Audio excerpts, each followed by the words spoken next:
right, so today we're going to talk a little bit about the BRRRR method. That's the buy, renovate, rent, refinance, and then repeat. So these are the steps of the BRRRR program.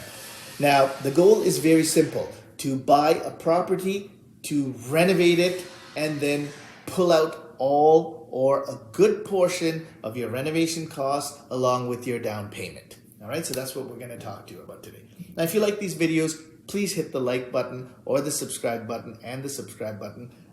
It will help the algorithm. All right, so let's jump right into it. We're going to use a live example of one of the properties our clients purchased recently. So we've rounded numbers to make the calculations easier for the purpose of this tutorial.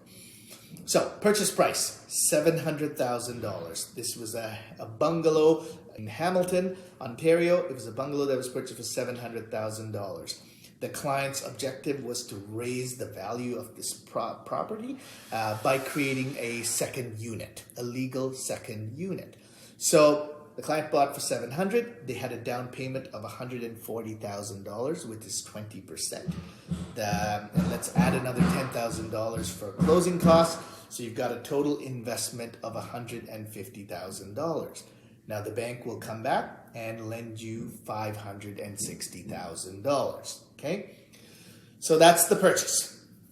Now we get into the renovation stage. So in the renovation stage, our client needs an architect, they need contractors, they need designers, they need painters, they need drywallers, they need materials.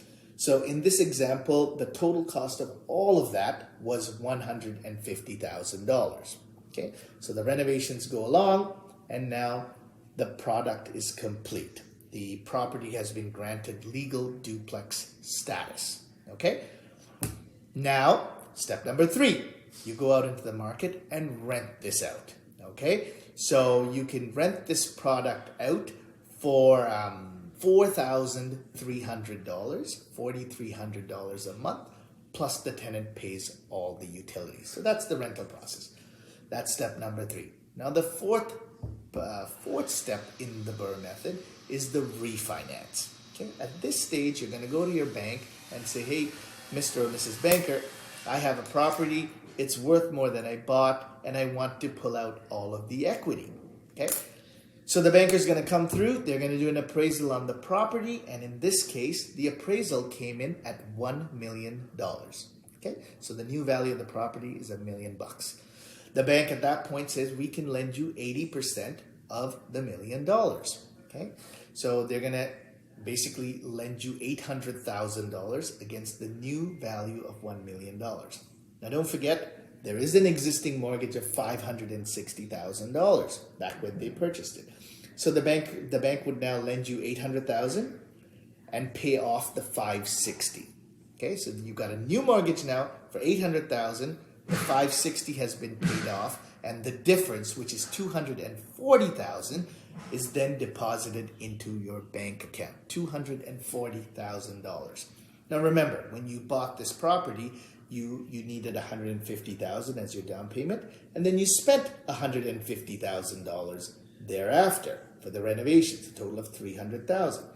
The bank has just dropped $240,000 in your bank account, allowing you to pay a good chunk of that $300,000 off, right? So you're basically at this point, the $60,000 is what you have invested. That's your true investment in this $1 million property. You've got $60,000 of your money, and you bought a $1 million property.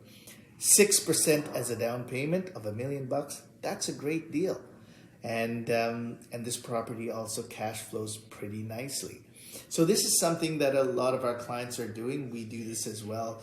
We do about a few of these every year, and it's very lucrative. It's very profitable.